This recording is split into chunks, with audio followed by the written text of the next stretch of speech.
Welcome to the Elder Darkness. Tonight, we sink into the twilight halls of Middle-earth, where whispers linger in the leaves of Lórien, and a shadow clings to the ruined fortress of Dol Guldur. Picture this: torches guttering in a storm, pages turning slowly in candlelit libraries, and wizards quietly arguing like tired professors who drank too much tea. You will probably fall asleep listening to this story, but hey, that's part of the charm. If you enjoy this gentle dive into Tolkien's lore, please like the video and subscribe to The Elder Darkness, where myths and midnight always meet. And, as always, drop a comment below telling us where you're listening from. It's oddly delightful to imagine this council stretching across the world. Now lie back and relax as we travel to the world of Middle-earth. A shadow returns and council forms. The White Council's uneasy formation. Gandalf's first fearful discoveries about the Necromancer as old friends gather against a gathering dark. The tale begins with rumors. Whispers of a necromancer, cloaked in secrecy, raising dread in the forest of Greenwood the Great. Gandalf the Grey, that wandering wizard with a talent for pipe smoke theatrics, has been watching the signs with uneasy attention. The forest darkens. The Elves of Mirkwood, led by Thranduil, begin to speak of shadows creeping north. Travelers avoid the old forest road. Even the trees seem to lean in closer, listening for footsteps that may never come. It is Galadriel who moves first, as she often does, when the world tilts toward danger. Lady of Lothlórien, she sees too far and too clearly for comfort. She speaks to Elrond half-Elven of Rivendell, who himself has been cataloging tidings from dwarves, men, and wanderers. Together they reach the inevitable conclusion. They cannot simply hope the shadow will pass. They must form a council, a White Council. And so it is gathered, like an odd dinner party with too much at stake. Elrond, dignified and wise. Galadriel, luminous and commanding. Gandalf, practical and perpetually late. And Saruman the White, tall and authoritative, though a little too fond of the sound of his own voice. Middle-earth historians still debate whether Radagast was officially invited, or if he simply forgot the meeting while talking to squirrels. Either way, the record remains amusingly inconclusive. The council's purpose seems clear: to confront the rising darkness that grows in Dol Guldur. Yet clarity fades as swiftly as mist. Saruman insists that patience is wisdom. After all, why rush to act against a shadow that may prove a phantom? Elrond leans toward caution, but not paralysis. Galadriel's voice, calm and shimmering like starlight over water, presses for vigilance. Gandalf, as usual, slips between dry jokes and deep gravity, hinting that he suspects the Necromancer is far more than he appears. Meanwhile, out in the wide world, events are already weaving themselves into the fabric of larger tales. Bilbo Baggins, not yet entangled with Gandalf's schemes, lives peacefully in the Shire, blissfully unaware that his quiet hearth will someday spark adventures involving dragons, riddles, and jewelry ownership far beyond his means. The Hobbit's tale is waiting in the wings, its threads already brushing against the council's debates. One quirky tidbit emerges from Elrond's household. Among his many scrolls and maps lies a particularly odd record, an Elvish song half-translated into Westron by a scribe who apparently fell asleep mid-verse. The unfinished line reads simply, "The shadow is tall and wears," and then trails off into a doodle of what looks suspiciously like a giant boot. To this day, lore masters laugh quietly about whether this was an ancient warning or just evidence of Rivendell's poor intern training program. But laughter doesn't erase fear. The council feels it, each in their own way. Saruman tightens his grip on his staff, convinced that power must be studied before it can be challenged. Galadriel closes her eyes, seeing flickers of futures where flame devours green woods. Gandalf leans forward, whispering of tidings from Dol Guldur, rumors of dark sorcery, dungeons echoing with cries, and wraith-like figures stirring once more. Here lies the first true tension. Is the Necromancer just a lesser shadow, some minor sorcerer who stumbled across forgotten arts? Or is he something greater, darker, older, the remnant of a power they once thought defeated? Gandalf insists on the latter. Saruman pretends to dismiss it, but behind his eyes burns an interest that goes beyond simple academic debate. As the council adjourns for the night, torches flickering against marble walls, the sense of unease deepens. The darkness in Greenwood will not stay quiet forever. The Elves of Lothlórien post extra watches. Rangers move silently across the Anduin. In the distance, across rolling plains and silent mountains, the lonely mountain waits for a company of dwarves to reclaim it. Another tale soon to twist its way into Gandalf's hands.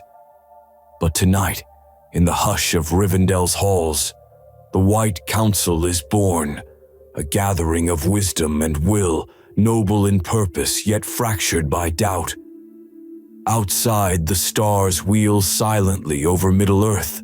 Inside, wizards and elves measure their fears against their hopes, and the Necromancer smiles unseen from the ruins of Dol Guldur.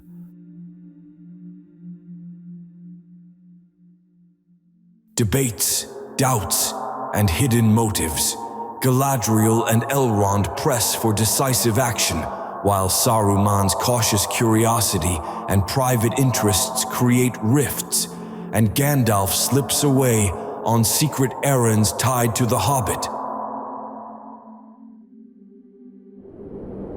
The White Council lingers in Rivendell's halls, voices echoing off ancient stone. Lamps glow softly, casting light on scrolls piled high as if history itself has decided to attend the meeting. Elrond listens, patient as always, yet his brow furrows with each cautious word Saruman utters. The head of the Order, the White Wizard himself, speaks of prudence, of the dangers of haste. His voice carries authority, but beneath it hums a subtle melody of self-assurance, a man too certain that he alone holds the map to wisdom. Galadriel watches him carefully, her gaze like moonlight that pierces through mist. She knows that Saruman's words conceal more than they reveal. She presses, gently but firmly, for decisive action. The shadow in Greenwood grows thicker by the year. Already the wood elves of Thranduil suffer raids from creatures twisted in the dark. Trade routes choke as men avoid the forest's borders. Middle-earth historians still debate whether Thranduil himself urged the council for aid, or if his famed isolationism kept him stubbornly quiet. Either way, the shadow spreads, and no elf king can ignore it forever. Gandalf, ever restless, does not sit still. He rises and paces, staff tapping against the stone like a slow metronome of unease. He speaks of rumors, orcs gathering under new banners, strange spirits haunting ruined halls, and whispers that the Necromancer is no mere conjurer of cheap tricks. Cheap tricks, he mutters again, chuckling at his own phrasing, though no one else laughs. Perhaps the joke lands better if you're trying to stay awake at midnight. Saruman counters with long speeches full of references to lore and the secret arts of the Istari. He insists the Necromancer is but a lesser sorcerer, clinging to scraps of Morgoth's forgotten craft. Action, he says, would be costly and unnecessary. His robes shimmer as he gestures broadly, as though words alone could sweep away the darkness. Gandalf scowls, though perhaps it's more about Saruman's flair for dramatics than the content. The council debates, sometimes for hours, sometimes for days, as seasons slip by. Galadriel grows weary of delay. Elrond quietly records their decisions, or lack thereof. Gandalf departs often, traveling east, west, and even north in search of proof that would shatter Saruman's comforting dismissals. These absences lead him into strange company, and here the tale intertwines with another. For while the White Council debates shadows, Gandalf sneaks into the Shire, seeking a certain burglar. Bilbo Baggins is recruited into Thorin Oakenshield's company, their journey winding toward the Lonely Mountain. The Hobbit's adventure is a side thread to the Council's grand debate, yet it is Gandalf's way of weaving small pieces into the larger tapestry. He hopes that in dealing with Smaug, one great threat might be removed, even as another festers in Dol Guldur. The irony is not lost on him. Sometimes to distract himself from a rising Dark Lord, a wizard needs a dragon problem. A fringe tidbit lingers from these years. Some claim that Gandalf, during one of his many disappearances, visited the kitchens of Rivendell unannounced and left behind a recipe for mushroom stew, spice just enough to keep elves awake during long debates. No scroll officially records this, of course, but the cooks insist their version of Gandalf's late-night stew tastes faintly of pipeweed. Saruman, meanwhile, sharpens his arguments with each council meeting. He begins to fixate on the rings of power. He cites ancient lore, noting how the One Ring was lost long ago, swallowed by the great river, surely gone forever. Gandalf listens quietly, though a shadow flickers across his expression. He knows that rings do not disappear so easily. Galadriel does not argue with Saruman's scholarship, but she reminds the council of the simple truth. Evil gathers strength whether or not scholars approve. Elrond supports her with calm reasoning, noting how even the smallest rumors stir unrest among men and elves alike. Yet Saruman's pride grows louder, his voice dominating, drowning out the quieter urgings of action. The council reaches no consensus. Year after year, they meet, they debate, they adjourn. Rivendell's bells ring in passing seasons, while Dol Guldur's shadow thickens. Gandalf continues his wanderings, his eyes always on both the great and the small. A hobbit's courage, a dragon's menace, a dark fortress brooding in Mirkwood. Saruman stays nearer to Orthanc, poring over scrolls, secretly seeking tidings of the ring he pretends to dismiss. It is during one of these restless intervals that Gandalf makes his most dangerous choice yet. He enters Dol Guldur in disguise. A foolish risk, some would say. He explores its ruined halls, confirms with his own eyes what his heart already suspects. The Necromancer is Sauron himself, returned in a veiled form. Gandalf flees with this knowledge, but he cannot yet persuade the council to act. When he shares his discovery, Saruman dismisses it. He insists that even if Sauron has returned, his strength is not yet great. Better, he argues, to let the shadow fester until it can be fully rooted out. Middle-earth historians still debate whether Saruman truly believed this, or if, by then, his heart was already bending toward darker fascinations. Perhaps both are true. So the council remains paralyzed. Galadriel and Elrond exchange silent looks, each knowing that inaction bears its own costs. Gandalf sighs, lights his pipe, and mutters something about hobbits being more sensible than wizards. Radagast, if he was indeed ever part of these gatherings, contributes little more than updates on rabbit populations and the occasional beetle census. And thus, the stage is set. A council divided, a necromancer rising, a dragon yet to be faced, and Gandalf, that ever-busy wanderer, straddling both worlds, advising kings, nudging hobbits, and arguing with wizards. The shadow grows darker, even as the council's debates grow longer. Outside Rivendell, the winds shift, carrying with them the scent of smoke and distant fear.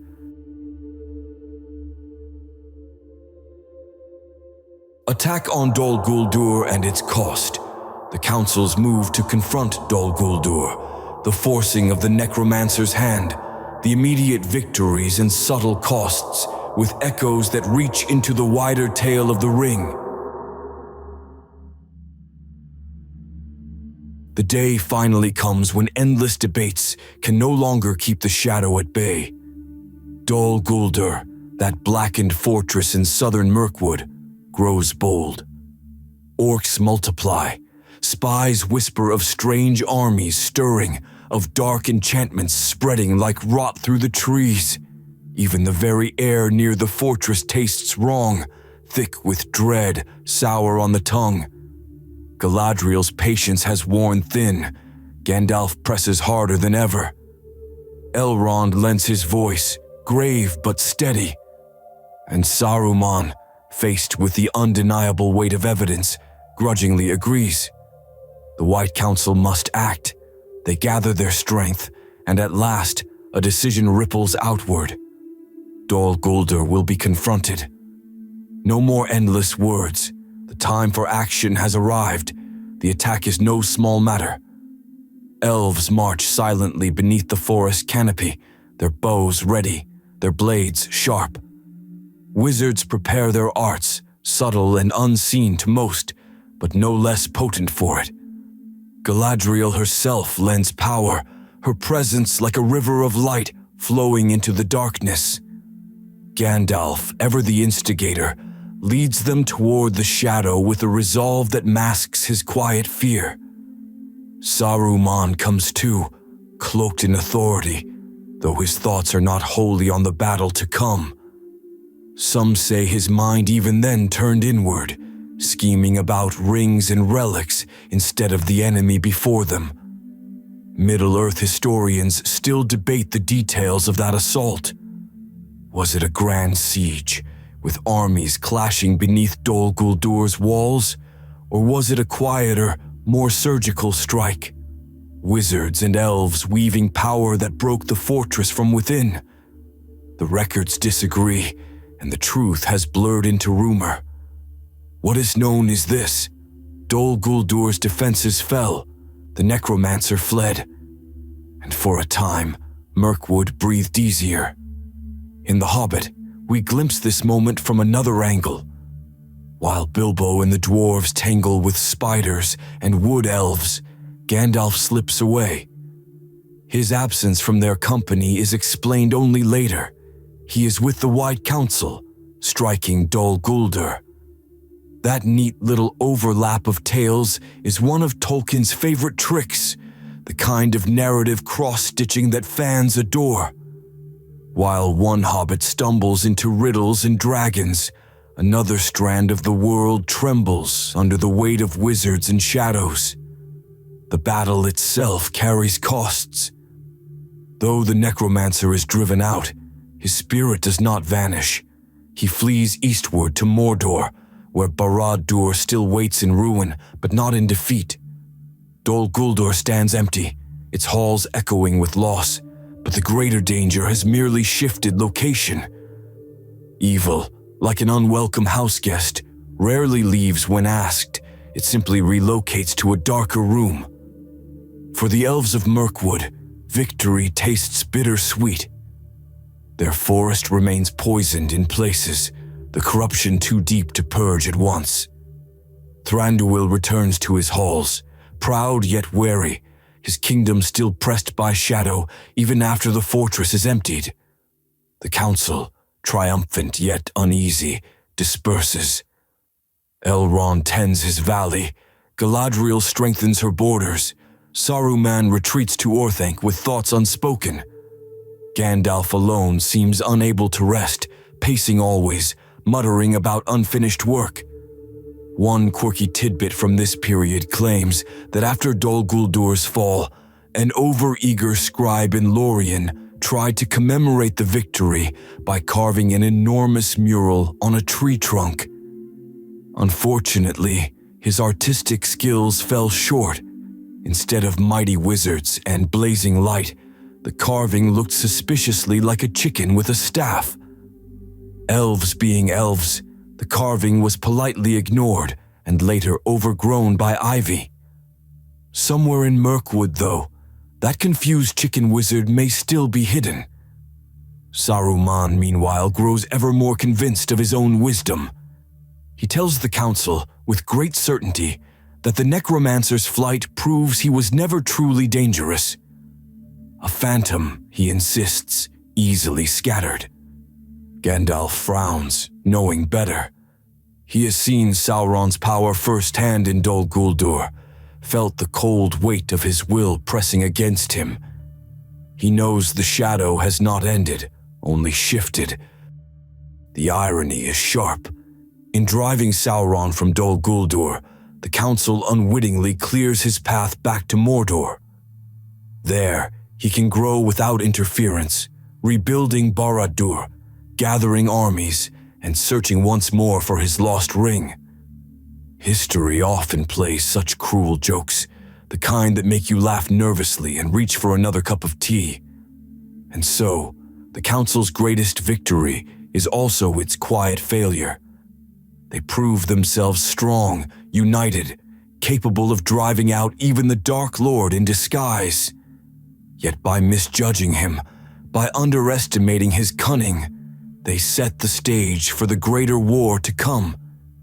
It is like patching a leaking roof, only to discover the foundation crumbling beneath. When the smoke clears from Dol Guldur's ruins, Galadriel lingers.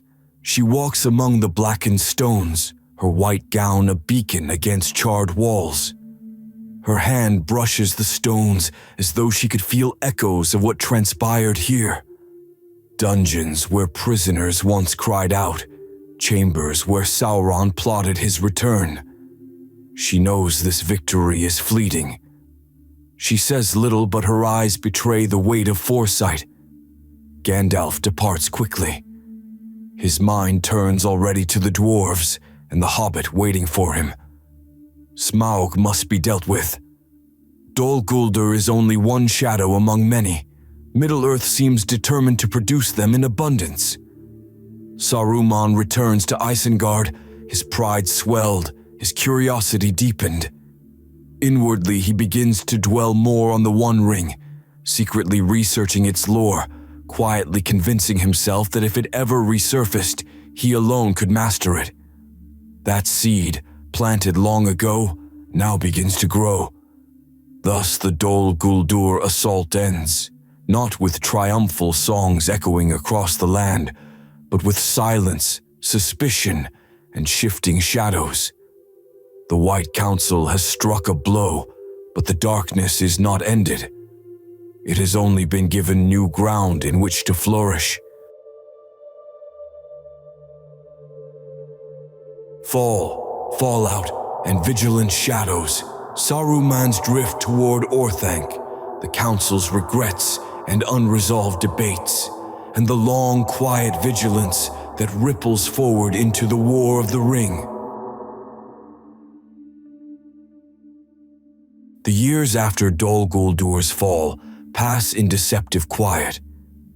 Greenwood, though relieved of its immediate shadow, does not become the carefree forest of old. The corruption lingers like a stubborn stain, and the very name shifts, no longer Greenwood the Great, but Mirkwood, a title that clings like cobwebs. Travelers still avoid it. Elves still patrol its borders with wary eyes. The Necromancer is gone, yes, but his absence feels less like defeat and more like retreat. The White Council meets again, though with less urgency than before. Elrond hosts them in Rivendell's cool chambers, where waterfalls murmur beyond carved balconies. Galadriel comes from Lothlórien, radiant as ever, her voice urging vigilance. Gandalf, restless, speaks of troubling signs in the east, whispers of Sauron gathering power anew, not lost but regrown, and Saruman insists that nothing remains to fear. His words carry weight, for he is still the White Wizard, head of the Istari, his authority cloaked in confidence. Yet even in his measured tones, cracks begin to show. He speaks too often of the One Ring, of its fate, of its supposed disappearance. He declares with what sounds like certainty that it has been lost forever, washed away in the Anduin's depths. Middle-earth historians still debate whether he truly believed this, or if, even then, he already dreamed of claiming it for himself. Either way, the obsession begins to gnaw at him, slow and steady as roots breaking stone. Gandalf, by contrast, remains suspicious. His journeys take him across wild lands, gathering tidings of men, elves, and dwarves alike. He returns often to the Shire, where hobbits sip ale and argue about pipeweed quality, blissfully ignorant of the storm clouds massing over distant mountains. There, Gandalf feels both comforted and troubled. Comforted by hobbits' innocence, troubled by a gnawing sense that their quiet land may yet be pulled in how the shadows web. He is not wrong. One quirky tidbit from this later period involves Saruman's growing fondness for Orthank's libraries. He hoards scrolls obsessively, reorganizing them with such zeal that a young clerk once joked Saruman spent more time alphabetizing parchment than fighting evil. The clerk was never invited back, but the remark lingers in lore as a small, cheeky reminder. Even the proudest wizard can get lost in his filing system. The council grows strained. Galadriel presses harder for vigilance. Elrond tries to balance wisdom with patience. Gandalf pushes for action, his temper occasionally flaring when Saruman dismisses him. Saruman himself grows aloof, his pride swelling with each passing year.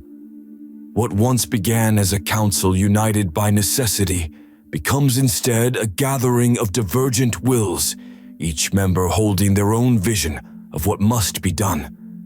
And then, of course, there are the ripples forward. Dol Guldur may stand empty, but not for long. As the Lord of the Rings unfolds, the fortress becomes strong again, Sauron's servants returning to it like crows to carry on. From Dol Guldur ride the Nazgul in later days, their shrieks chilling the hearts of men. Galadriel herself will one day cast down those walls entirely, cleansing Mirkwood at last, but that is a tale for after the War of the Ring. For now, the council disperses, its members drifting back into their separate worlds. Gandalf busies himself with dragons, hobbits, and later, rings. Elrond tends to his valley, welcoming travelers and healing wounds. Galadriel strengthens the beauty of Lórien, even as shadows deepen around her borders. And Saruman retreats into Orthanc, the seeds of betrayal sprouting, curling toward a destiny far darker than any of his companions suspect. The irony is sharp, almost cruel. The White Council, formed to unite against darkness, achieves a great victory, but cannot hold itself together against pride and doubt. Their greatest strength becomes their greatest weakness. Too many voices, too much wisdom, too little trust. As with so many councils in history, it is undone not by its enemies, but by itself. And so the tale closes in half-light. A council born in hope, fractured by suspicion, triumphant yet flawed. Their deeds ripple outward into The Hobbit and The Lord of the Rings, shaping events in ways both grand and subtle. They prove that even in Middle-earth, victories are rarely final, and councils rarely free of politics. The halls of Rivendell fall quiet. Dol Guldur broods once more. Gandalf smokes thoughtfully. Saruman plots silently. Galadriel dreams of futures heavy with fire and sorrow. And the world waits, balanced on the edge of a war not yet begun.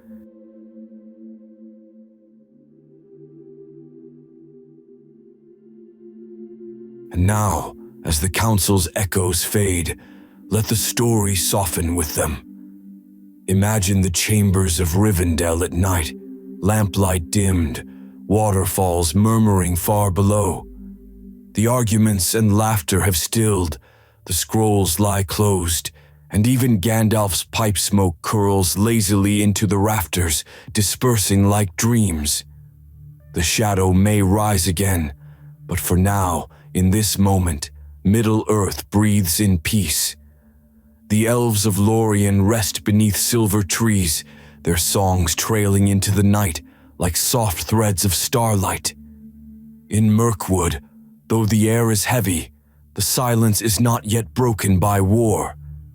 And in the Shire, hobbits curl beneath warm blankets, oblivious to councils, wizards, and dark fortresses. Their snores are perhaps the most powerful defiance of shadow the world has ever known. Even Saruman, far away in his tower, sits alone among his parchments, the candlelight flickering over his face. Pride flickers too, yes, but still, the night is quiet. His thoughts drift, the library hushed. Let your own thoughts do the same. Let them drift like leaves carried on a stream, gentle and unhurried. The story of the White Council stretches far, but you do not need to follow every turn of its path tonight.